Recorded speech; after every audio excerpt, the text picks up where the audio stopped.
My names are Micklina, Peter, Kenyi.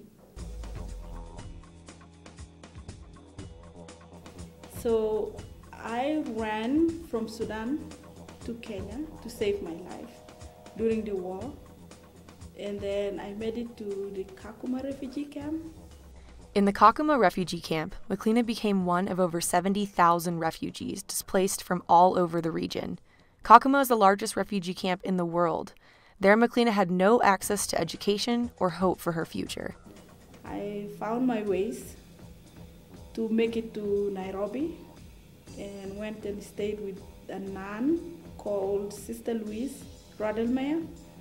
I stayed with her, and why I went there, because I was like, well, now I'm in the Kakuma, life is like this, no schooling, no anything. How am I going to continue like this? And for how long? Micklina applied for an open spot in the Lost Boys and Girls of Sudan relocation program in hopes of finding a better life for herself. And then she's like, well, my daughter, it's good for you to go. I'm going to miss you, but I don't want to keep you here because there is another future for yourself. Go and look for future for yourself. After months of tests and interviews, Micklina was finally approved to leave for the United States. Then the attacks on September 11th occurred, and her flight was postponed. You have to wait until you hear from from Washington, D.C. So, but make sure you check once a week, you come and check for your flight. So we kept checking from 2001 to 2003, once a week. Until one day I went and checked the board and I saw my name. So I was so happy, and then I saw my name and my case number, and the location was Denver, Colorado. I was like, wow, where is that Denver? So I was so happy and excited I'll be coming, but then I was also terrified. Where am I going? Who am I going to meet? I'm just alone by myself. It was just like a mixed feeling. It was exactly 50-50. Once in the U.S., Micklina began working, but her various jobs pushed her to the limit. My shift starts at 12 to 1 in the morning. By then, there was no bus for me to go back home. I have to sleep in there. They don't allow people to sleep actually there, but then sometimes I'll just pretend and I sleep near the telephone booth is, like a homeless. It went like this like for 2 weeks, a month, and all of a sudden I was very, very sick because there was no enough food, no sleep. I was living by myself. I was crying and stressed all the time. So one day I'm like, you know what? I'm going to quit the job. I was the only girl, the lost girl, the only one that came to Denver.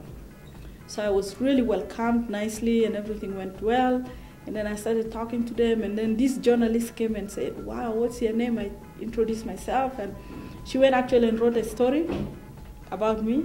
And she was like, well, you must be so lucky and so happy that you're the only girl to make it to Denver. I'm like, yes, you might say so, but do you know deep in my heart, I'm the only one? Why am I the only one? Does it mean like there are no lost girls in Africa or anywhere else? Why should I be the only one to come when we have thousands of other girls who are suffering like me? They are dying. They are getting infected every day. We need to bring them. I set myself goals. I have 2 goals. One goal was a short-term goal. The other one is a long-term. The long-term goal was like to do something about the situation of why am I the only girl.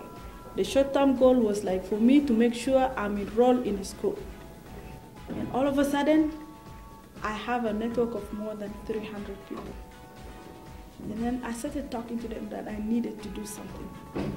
I needed to do something to bring the other girls. There are so many girls who were in the same situation like me. They cannot do anything. Some of them are getting married.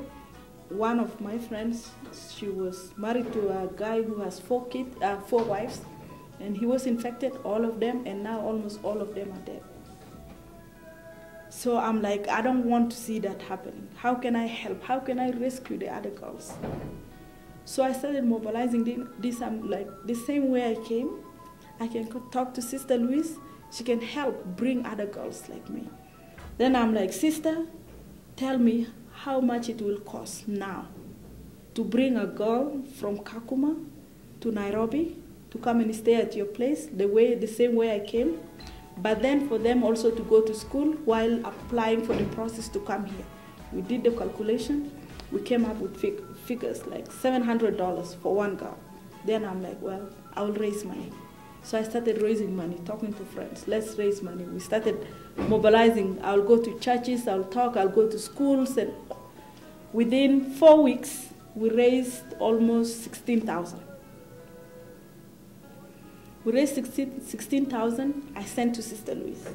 I'm like, sister, this is the way. Use the money and bring girls. Then the CSSAW nonprofit organization was born. CSSAW stands for Community of South Sudanese and American Women of Colorado. I kept on raising money to bring more girls and more women, single mothers, those who were forced in marriage, those who were raped. So we had like almost 40-something people who were lined up to come. So the whole aim of like pulling the girls out of those situations in the Kakuma refugee camp, have them come to America, not just to come and have a good life. This was like one of my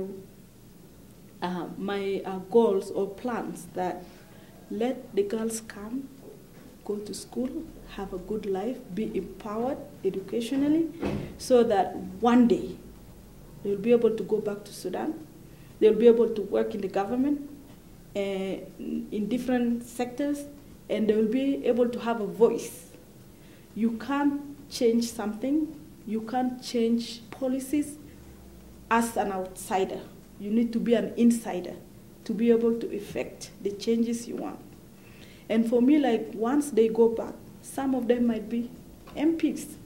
They'll be the ones setting the rules, the goals, the policies of the country. That way, their voices will be heard.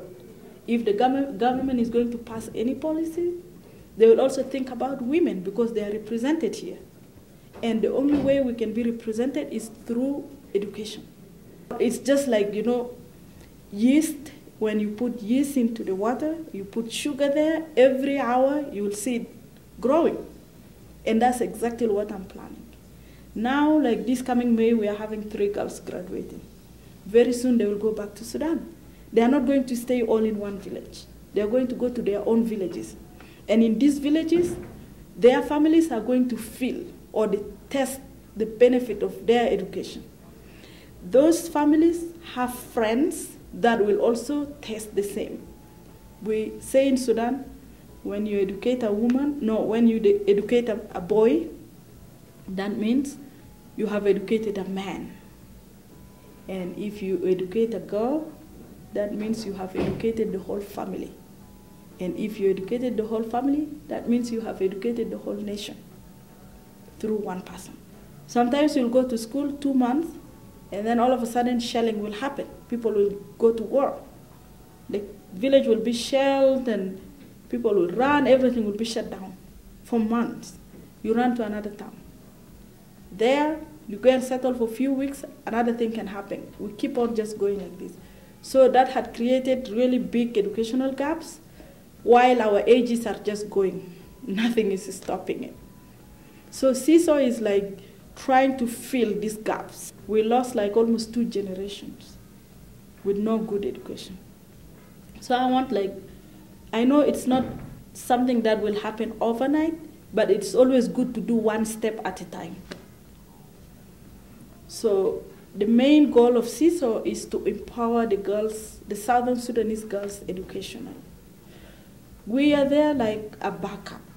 We are like the mother for the girls.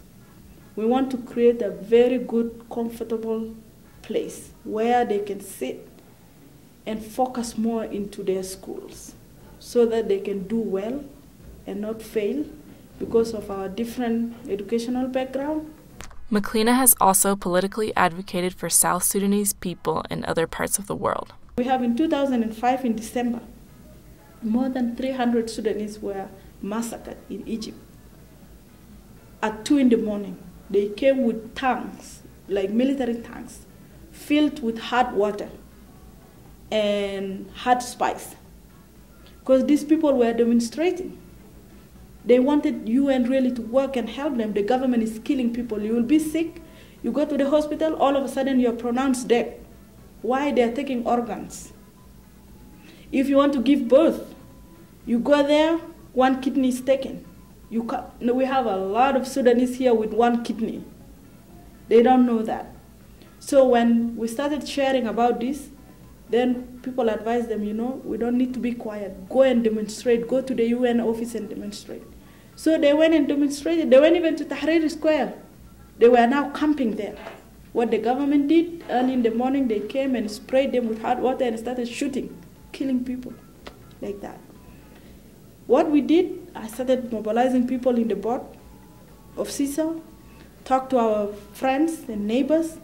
We started writing letters to all the Sudanese in Denver. We spread the news. All of a sudden, we said each one of us should talk to 10 people and tell them what happened. And then that way, we organized a demonstration. We went to downtown Denver to the governor's office. We did a rally there. We asked him, please talk to the government, talk to the president, and do this. Talk to your senators. By then, he was a congressman, Yudo. He went and wrote to all the congressmen in the neighboring states, and those people also did the same to. All of a sudden, they wrote a letter to Congolese Rice. She wrote a letter to Bush. Bush endorsed the letter with 38 congressmen and senators. They sent a letter to Mubarak in Egypt, and I have the copy now. I had the copy. They called me. They said, this is what happened. We talked to our friends. They talked to their friends. We reached the Secretary of State. She went and talked to the president, and this is what the president did. It was an underground something. It was just amazing. Within 2 months, it was accomplished. All of a sudden, people in Egypt started calling. They are like, what did you do, people? The Egyptians now are even treating us a bit different. Then we are like, we need to keep pressuring the government not to kill, not to have their doctors steal kidneys and things like that. And it worked out. So it was very effective.